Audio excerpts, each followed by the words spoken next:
창세기를 우리가 50장까지 읽었기 때문에 좀 정리하는 말씀을 좀 드려야겠다 싶습니다. 그래서 창세기의 마지막에 굉장히 중요한 인물이 세 사람이 등장합니다. 유다가 등장하고, 그리고 야곱이 등장하고, 요셉이 등장합니다. 그래서 오늘부터 시작해서 세 번의 시리즈를 통해서 이 세 사람의 이야기를 통해서 창세기의 이야기를 정리해 보려고 합니다. 특별히 오늘 말씀은요, 야곱의 아들들이 양식을 구하려고 애굽의 두 번째로 내려가는 이야기입니다.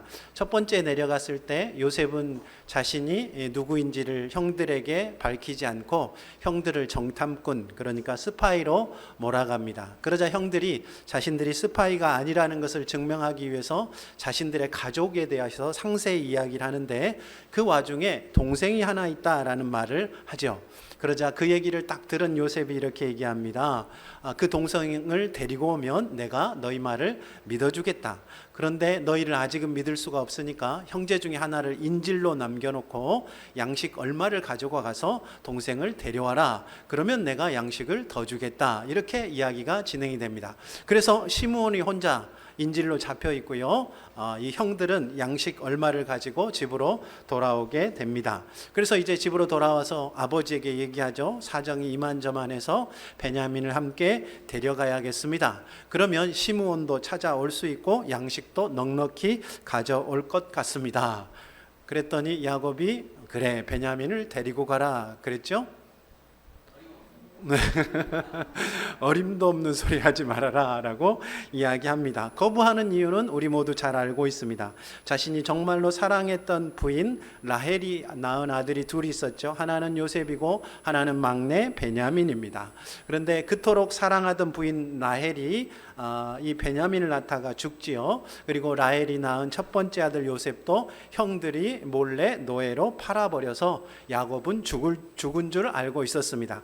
그러니까 야곱에게 베냐민은요, 그냥 아들이 아니고 내가 무봇으로 7년 동안 일하면서도 그게 며칠처럼 짧게 느껴질 만큼 사랑했던 아내 라헬이고, 또 요셉이 죽었다는 말을 듣고 라헬이 야곱이 나도 같이 죽겠다고 울면서 통곡을 했는데 바로 그 요셉이기도 한 것입니다. 베냐민은 그냥 베냐민이 아니고 야곱에게는 라헬이고 요셉이기도 한 것이죠. 세상 모든 것을 다 잃어도 절대로 잃을 수 없는 한 가지가 있다면 바로 이 베냐민이었던 것입니다.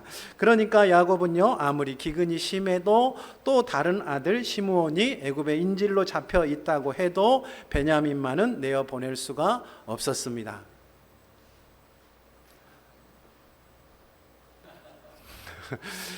제정신입니까? 야곱은 누구 아버지예요? 야곱은 오로지 베냐민의 아버지예요. 시므온이야 잡혀있든 말든 베냐민만 괜찮다면 괜찮다고 생각하는 아버지가 바로 이 야곱이었다는 것입니다. 그런데 만일 자기 혼자만 그렇게 살면 그러려니 하고 그냥 내버려 둡니다마는 사실 그것 때문에 온 집안이 죽게 되어졌습니다. 베냐민이 같이 가지 않으면 나를 만나지도 못할 것이다 라고 요셉이 이야기했기 때문에 베냐민이 안 가면 식량은 얻을 수가 없는 거예요. 그런데 베냐민을 안 보내주니까 결국 다 같이 굶어 죽는 일만 남아있던 것입니다. 오늘 말씀은요, 그런 야곱을 베냐민이 같이 보내도록 설득하는 그런 이야기입니다. 누가 설득을 하냐면 첫 번째 주인공인 유다가 설득을 합니다. 큰아들 르우벤은 야곱의 첩을 건드렸으니까 야곱은 르우벤의 얼굴은 보기도 싫어합니다. 그 다음에 둘째와 셋째 시므온과 레위는요, 세겜 학살의 주범입니다. 그러니까 아버지가 그들을 믿을 수가 없어요. 결국 넷째 유다가 나서서 야곱을 설득하는데요. 유다가 어떤 말로 야곱을 설득했을까? 오늘 말씀 8절 9절이요. 유다가 아버지를 설득한 말입니다. 우리 함께 읽으실까요? 8절 9절입니다. 함께 읽습니다. 시작. 유다가 그의 아버지 이스라엘에게 이르되 저 아이를 나와 함께 보내시면 우리가 곧 가리니 그럼 우리와 아버지와 우리 어린아이들이 다 살고 죽지 아니하리이다. 내가 그를 위하여 담보가 되오리니 아버지께서 내 손에서 그를 찾으소서. 내가 만일 그를 아버지께 데려다가 아버지 앞에 두지 아니하면 내가 영원히 죄를 지리이다. 아멘. 베냐민을 함께 보내면요, 자신들과 그리고 아버지 야곱 그리고 자신들의 어린 아이들까지도 다 살 수 있다라는 거예요. 만일 베냐민에게 무슨 일이 생기면 내가 책임을 질 테니까 베냐민을 보내주십시오라고 이야기합니다. 유다의 그 말을 듣고 야곱이 베냐민을 보내기로 결심합니다. 그런데 성경을 가만히 읽다 보면 깜짝 좀 이상한 것이 하나 있어요. 그게 뭐냐면 이런 이야기를 똑같이 한 사람이 더 있었습니다. 여러분이 다 읽으셨으니까 누군지 아시죠? 네, 르우벤이 그 이야기를 한 번 한 적이 있었습니다. 창세기 42장 37절 말씀이죠. 참고 말씀 첫 번째입니다. 우리 함께 읽습니다. 시작. 르우벤이 그의 아버지에게 말하여 이르되 내가 그를 아버지께로 데리고 오지 아니하거든 내 두 아들을 죽이소서. 그를 내 손에 맡기소서. 내가 그를 아버지께로 데리고 돌아오리이다. 아멘. 유다가 제가 책임지겠습니다 라고 말하기 전에 르우벤이 먼저 한 말입니다. 내가 책임지겠으니까 베냐민을 보내달라는 거예요. 어떻게 책임질래? 그랬더니 베냐민에게 뭔 일이 생기면 내 아들 둘이 있는데 그 아들을 죽이십시오 이렇게 이야기합니다. 그런데 야곱은 그 얘기를 듣자마자 이런지하에 거절해 버립니다. 똑같이 책임을 지겠다고 르우벤도 이야기했고 유다도 이야기했는데 유다의 이야기는 받아들이고 르우벤의 이야기는 그야말로 이런지하에 거절한 겁니다. 왜 그랬을까요? 기본적으로는 상황 때문에 그렇습니다. 아까 말씀드린 것처럼 르우벤이 자신의 첩을 건드렸어요. 그러니까 야곱은 르우벤을 아주 싫어하기 때문에 그 말을 제대로 듣지 않았을 겁니다. 또 하나는 뭐냐면 르우벤이 그 말을 한 때는요, 양식을 막 얻어온 때였어요. 그러니까 얼마간 버틸 수 있는 상황이었던 거죠. 그러니까 이 야곱은 그 말을 이런지하에 거절했던 것입니다. 그런데 그런 상황을 빼놓고 제안만 놓고 비교해 보면 유다의 제안과 르우벤의 제안을 두 개를 놓고 보면 누구의 말이 더 믿을 만합니까? 유다의 말이 더 믿을 만합니까? 르우벤의 말이 더 믿을 만합니까? 당연히 르우벤의 말이 더 믿을 만합니다. 왜냐하면 유다가 이렇게 이야기하잖아요. 베냐민을 보내주면 제가 책임지겠습니다 라고 말했는데 유다는 어떻게 책임지겠다는 말이 있어요, 없어요? 없습니다. 유다는 그냥 제가 책임지겠습니다. 그 만일에 못 데려오면 그게 다 내 죄입니다 라고 말하고 끝이에요. 이게 잘못하고 베냐민을 잃어도 뭘 이루고 어떻게 해볼 수가 없는 그런 상황인 거예요. 근데 르우벤은 어떻게 얘기했어요? 내가 어떻게 책임질래? 그랬더니 나한테 아들 둘이 있는 것 아버지도 아시죠? 그 두 아들을 죽이십시오.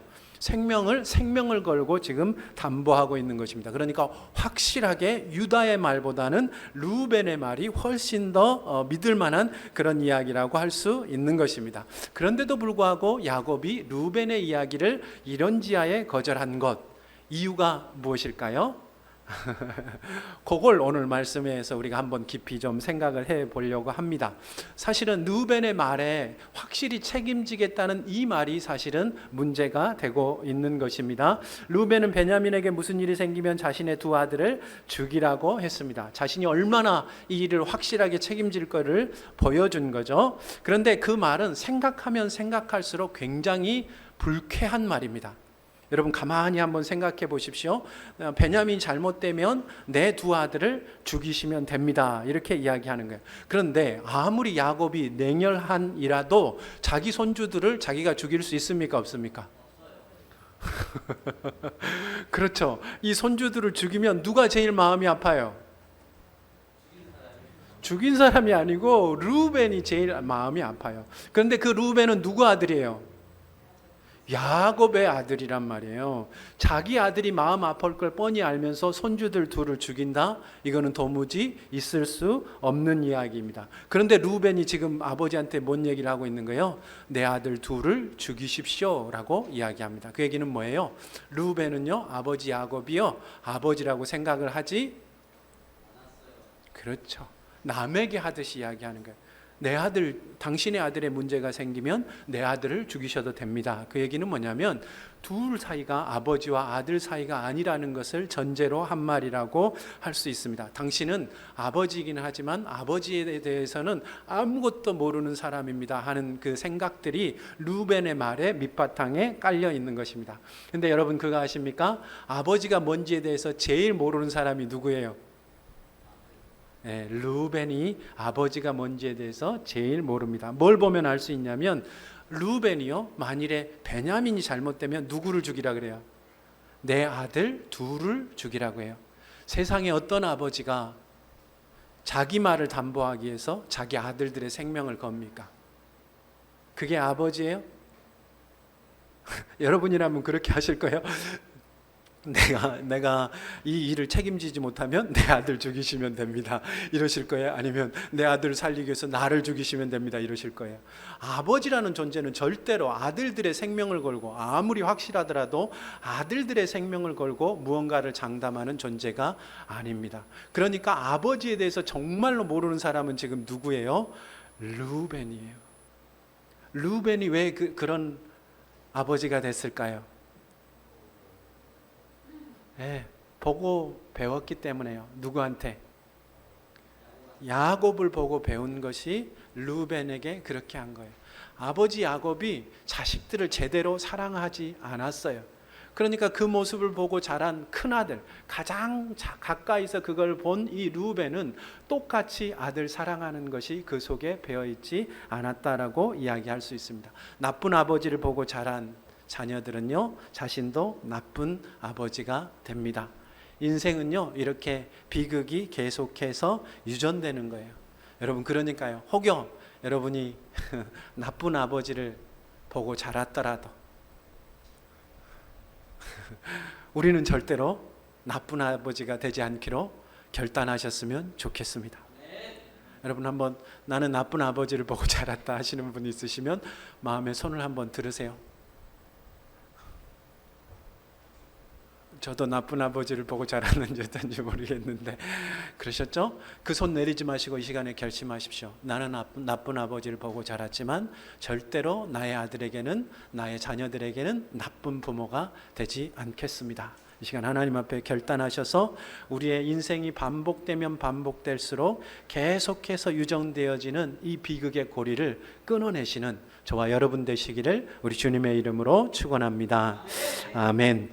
그런데 유다는요, 르우벤과는 너무나 다릅니다. 유다는 자신을 담보로 내걸고 베냐민을 데려가게 해달라고 하죠.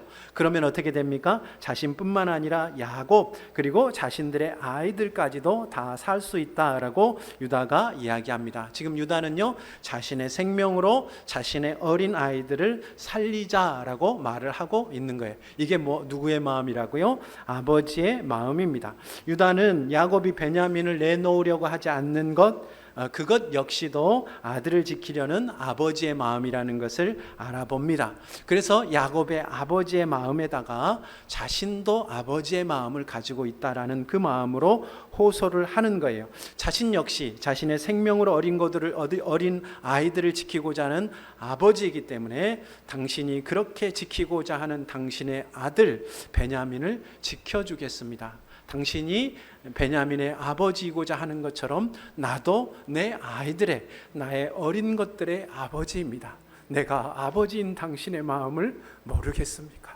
아버지인 나의 마음으로 당신의 마음을 지켜주겠습니다. 이렇게 유다의 마음이 야곱의 마음과 부딪힌 거죠. 그 집안의 모든 아들들이 야곱을 아버지로 보지 않았지만 유다는 베냐민을 향한 야곱의 왜곡된 편애의 사랑을 그 바탕에 아버지의 마음이 있다라는 것을 알아보고 이 야곱을 아버지로 인정하는 거예요. 조금 어려운 한문인데 들어보셨는지 모르겠어요. 다행히도 우리 이영옥 집사님이 오셔서 나중에 잘 모르시는 분은 이 한문이 뭔 말인지 물어보시면 되겠습니다. 사마천의 사기의 자객열전에 이런 한문 구절이 나옵니다. 사위 지기자 사, 여위 열기자 용. 사위 선비는 지기자 자기를 알아주는 자를 위하여 사 죽고, 여위 여인은 열기자 자기를 기쁘게 하는 자를 위하여 용 얼굴을 꾸민다라고 이야기합니다. 선비는요, 누구를 위해 목숨을 내놓냐면 자기를 알아주고 인정해주는 사람을 위해 목숨을 내놓습니다. 여인은 누구를 위하여 얼굴을 꾸밉니까? 자기를 기쁘게 해주는 자를 위하여 얼굴을 꾸밉니다. 오늘 우리 권사님이 제일 이쁘게 화장하셨는데 누구 보라고 화장하셨죠?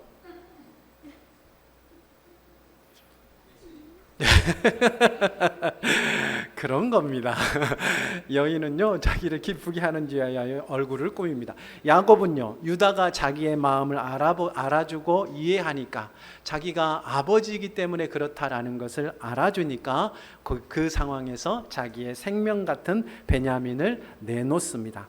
비록 편협하기는 하지만 그래도 당신이 아버지임을 믿습니다 하고 유다가 말하니까, 야곱은 그때부터 이제 지금까지는 계속해서 베냐민의 아들이었지만 인질로 잡힌 시므온, 나머지 10형제 그리고 자녀들까지 그 모든 사람의 아버지가 되는 첫걸음을 내디딘 거예요. 그 전까지는 베냐민만 지키려 했다가 이제는 누구를 지키려고 하는 거예요? 나머지 아들들, 갇혀있는 시므온들 그리고 손자들까지 지키는 아버지로 변화되어지는 것입니다. 이게 첫 발을 내딛는 거예요. 사람이 자기를 인정해주고 알아주면 그 사람이 앞으로 나올 수 있는 힘이 생긴다라고 이야기하는 것입니다. 살다 보면요 우리는 야곱처럼 이해도 안 되고 말도 안 통하는 사람들을 만나게 됩니다. 자기 생각만 하고 자기만 옳다고 하는 고집불통들이죠. 그저 스쳐 지나가는 사람들이야 그런가 보다 하고 지나가면 될 일이기는 하지만, 오늘 말씀의 야곱처럼 그런 사람이 남편이고 아내이고 자식이고 부모이고 같이 일하는 동료이면, 그 사람의 행동으로 인해서 공동체 전체가 위험에 처한다면 어떻게든지 그것을 해결해야 하는 상황이 되어지는 거죠. 그때 우리가 선택할 수 있는 길이 크게 두 가지가 있습니다. 하나는 르우벤의 길이고 하나는 유다의 길입니다. 상대방을 이해하려 하지 않고 그 사람에게 상처가 되든 말든 당장의 문제만 해결하기 위하여 달려드는 사람, 그것이 바로 르우벤의 길이고, 상대방을 이해하고 그와 내가 다르지 않다라는 본질적인 인정하에서 그 사람과 함께 가려는 것, 바로 그것이 유다의 길이라고 할 수 있겠습니다. 사랑하는 사랑제일교회 성도 여러분, 아무리 급해도 이해하고 함께 가는 유다의 길을 선택하시는 저와 여러분 되시기를 우리 주님의 이름으로 축원합니다. 아멘. 그렇다면요 모든 형제들이 야곱을 아버지로 인정하지 않는데도 유다는 어떻게 야곱의 마음속에 아버지의 마음이 있다라는 것을 알게 되어졌을까요? 예, 정확합니다. 유다도 자식을 잃어봤기 때문에 그래요. 오늘 말씀 우리가 창세기를 쭉 읽어왔으니까 갑자기 야곱의 이야기가 진행되다가 중간에 갑자기 유다의 이야기가 나왔던 장을 기억하시죠? 바로 38장에서 유다의 이야기가 등장합니다. 거기에서 유다는요 아들 둘을 잃습니다. 유다에게는 엘과 오난과 셀라라는 세 아들이 있었어요. 큰아들 엘이 결혼했으나 자식 없이 죽게 됩니다. 그러자 대를 잇기 위해서 둘째를 형수의 방에 들여보내게 됩니다. 그런데 이 둘째는 형의 대를 잇는 것이 싫어요. 그래서 악을 행합니다. 그래서 하나님께서 그도 죽이셔요. 그래서 이제 셋째를 형의 대를 잇게 하여 형수에게 들여보내야 되는데 그 아들까지 잃으면 정말 못 살 것 같아요, 유다가. 그래서 어떻게 합니까? 셀라는 아직 어리다고 이 자신의 며느리를 친정으로 쫓아보내고 다시는 부르지 않습니다. 유다의 마음이 느껴지십니까? 아들을 잃어버린 아버지의 마음, 아들을 지키기 위하여 사회 전체가 도무지 이해하지 못하는 그 일을 행하는 것입니다. 예전에는요 정말로 중요한 것이 무엇이었느냐, 아들을 잃고 말고보다 더 중요한 것이 뭐냐면 대를 잇는 것이었어요. 여러분 그렇잖아요. 우리 조선시대에 막 그런 얘기 많이 들으셨잖아요. 대를 잇기 위해서 어떻게 합니까? 며느리 그렇죠, 시바지 이렇게 데려다가 막 대를 잇지 않습니까? 그리고 대를 잇는 게 너무나 중요한 일이었어요. 아들을 잃게 되더라도 대는 이어야 했다는 거예요. 그러지 않은 사람은 사회적으로 굉장히 큰 어려움을 당하는데요, 유다는 그 어려움을 눈앞에 보고 있으면서도 자신의 아들을 지키기 위하여 그 사회의 규례를 깨트리고 있는 모습을 우리는 보게 되어집니다. 그러니까요 유다가 그렇게 아들을 잃고 나서야 유다는 사랑하는 아들 요셉을 잃은, 그리고 요셉이 죽었다는 이야기를 듣고 나도 따라 죽겠다고 통곡하던 아버지 야곱을 이해하게 되어진 것입니다. 나도 잃어봤으니까 아들이랑 같이 나도 죽겠다 하는 그 마음이 그냥 말로가 아니고 정말로 가슴으로 이해되어진 사람이 유다라고 할 수 있겠습니다. 후에요, 베냐민을 데리고 애굽에 내려가지 않습니까? 요셉이 그러잖아요. 베냐민을 놔두고 나머지는 다 돌아가라고 인질로 이렇게 잡아둡니다. 그랬을 때 유다가 이야기합니다. 뭐라고 이야기하냐면 베냐민이 돌아가지 않으면 그 아버지가 죽습니다.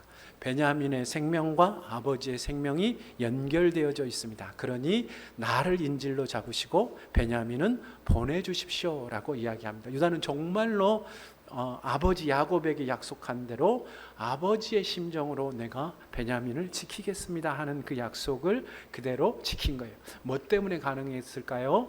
정확하게 야곱의 마음을, 자신의 아이를 잃어봤기 때문에 그가 알고 있었기 때문에 그렇게 한 것입니다. 그리고 사실 그것 때문에요, 그게 요셉의 마음을 움직여요. 그 이전까지는 자신의 정체를 계속해서 숨기고 있던 요셉이요, 유다의 이 말을 듣고 자기 자신이 누군지를 사람들에게 공개하고 그 아버지도 모셔오고 그 가족 전체를 봉양하는 일들이 벌어지게 되어집니다. 아버지의 마음을 이해한 한 사람, 유다로 말미암아 그 일이 일어난 거죠. 아픔이 아픔을 알아보는 것이고요, 상처가 상처를 알아보는 것입니다. 그래서 아파본 사람만이, 상처가 있는 사람만이 상처가 있고 아픈 사람을 위로할 수 있는 것입니다. 여러분, 김동호 목사님이라는 분 아시죠? 이분이 날마다 짧은 설교를 영상으로 찍어서 올려요. 그런데 제가 지금도 이렇게 보니까 하루 조회수가 5만 회가 넘어가요. 대단하지 않습니까? 우리 교회 목사님은 일주일에 한 번 영상을 올리시는데도 50회가 넘어가는데 각성하십시오. 그 목사님은 그냥 짧은 영상을 이렇게 설교를 찍어서 올린데 사람들이 5만 회 이상 보더라는 거예요. 그런데 이분이 큰 교회에 목회하고 있을 때 주일 설교를 올리면 그만큼 보는 사람들이 많지 않았어요. 기껏해야 몇천 명 이렇게 봤어요. 근데 어떻게 그렇게 5만 명이나 볼까? 이분이 이 유튜브 영상을 시작하게 된 그 이유가 그런 겁니다. 본인이 암 진단을 받으시고 또 항암 치료를 받고 나니까 이렇게 치료를 받는 중에 있으니까 그 사람들이 얼마나 힘들고 어려운지 알게 되어진 거예요. 그래서 자기가 아프고 치료받는 중에도 그 사람을 위로하고 싶다 하는 마음에서 이 채널을 열고 그들을 위로하는 메시지를 날마다 이렇게 올리게 되어진 것입니다. 그래서요, 들어보시면 그 메시지가 맨날 뭔가 특별한 것이 없어요. 그 메시지가 그 메시지고 반복이 되는데도 불구하고 수많은 사람들이 그 메시지를 통하여 위로를 받고 있는 것입니다. 우리나라에 암 걸린 목사님이 한 명밖에 없죠? 그렇지 않습니다. 얼마나 많은 목사님들이 암에 걸려서 투병하는지 모릅니다. 그럼에도 그 많은 사람들이 이 목사님을 통하여 위로받는 이유가 뭘까요? 이 목사님이 자신의 아픔에만 머물지 않고 같은 아픔을 가진 사람들을 위로하기 위해서 손을 내밀었기 때문에 그 내민 손이 위로가 되는 것입니다. 우리가 살아가는 세상에는 아픔과 상처, 슬픔과 고통으로 가득 차 있습니다. 산호라면 그런 일 정말로 만나고 싶지 않고 또 여러분 아무도 그런 일을 만나지 않기를 간절히 바라지만 이런 일과 안 만날래야 안 만날 수가 없는 것이 우리 인생살이입니다. 모두가 아프고 상처 입고 슬프고 고통받는 것이 우리의 삶인 것이죠. 그런데 많은 사람들은요, 그런 아픔과 슬픔을 만날 때 왜 이런 일이 나에게 일어났는지 이유를 알려하고 원망하고 불평하고 또 스스로를 자책하며 보냅니다. 그런다고 이유를 알 수 있는 것도 아니고 상처와 고통이 줄어드는 것도 아닌데도 불구하고 사람이라는 것이 그래요. 그래도 내가 그걸 좀 알아야 되겠다. 누군가를 원망하고 아무도 원망할 사람이 없으면 나라도 자책해야지 좀 살겠다 하는 것이 사람입니다. 그런데요, 어떤 사람들은 자신의 아픔과 고통에 머물러 있지 않습니다. 오히려 그 아픔과 고통으로 같은 고통을 당하는 사람들을 이해하고 위로하려고 손을 내밉니다. 그런 사람들 통해서 하나님은 세상의 아픔과 고통을 위로하고 치유해 가시는 것입니다. 그리고요, 그렇게 위로하고 치유하는 동안 가장 많이 위로받고 가장 많이 치유받는 사람은 위로하기 위해서 손을 내민 그 본인인 것입니다. 하나님은요, 우리를 사람으로 자유롭게 선택하는 존재로 만드셨습니다. 그래서 때로 우리의 악한 선택이 세상에 상처와 아픔을 만들 때도, 그렇죠? 왜 우리의 삶에 이런 일이 일어났을까 생각해 보면, 뿌리까지 따져가 보면 결국에는 우리의 잘못된 선택, 그것이 우리에게 영향을 미친 겁니다. 그렇게 해서 우리가 우리의 잘못되고 악한 선택으로 인하여 상처와 아픔과 고통을 만들어낼 때에도 하나님은 우리에게서 자유를 뺏지 않습니다. 그냥 두시는 거예요. 우리가 여전히 사람으로 살기를 바라시는 거죠. 그래서 세상 사람들의 눈에는요, 하나님이 우리의 아픔에는 전혀 관심이 없으시고 무능력하신 것 같기도 하고 마치 계시지 않는 것처럼 보이기도 합니다. 그런데요, 결코 그렇지 않습니다. 하나님은 우리의 아픔과 고통을 모른 채 하거나 내버려 두시는 분이 아닙니다. 우리가 아픔과 상처를 경험하는 즉시요, 하나님은 우리에게 그 아픔과 상처로 다른 일을 이해할 수 있는 힘을 우리 속에 주십니다. 그리고 자기 상처에 머물지 않고 다른 이의 아픔과 상처를 위로하기 위해서 손을 내밀기로 결심할 때 하나님은 그 손길을 통하여 위로와 치유를 시작하시는 것입니다. 하나님의 위로와 치유가요, 아픈 사람을 통하여서 또 아픈 사람에게로 흘러갑니다. 그러니까 위로하고 치유하기 위해 손을 내미는 사람이 가장 먼저 그리고 가장 많이 위로와 치유를 얻게 되어지는 것입니다.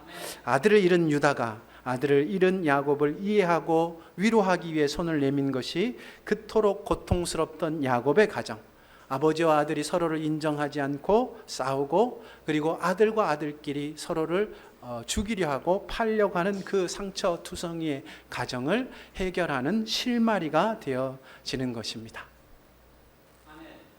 사는 게 힘드시죠? 아프십니까?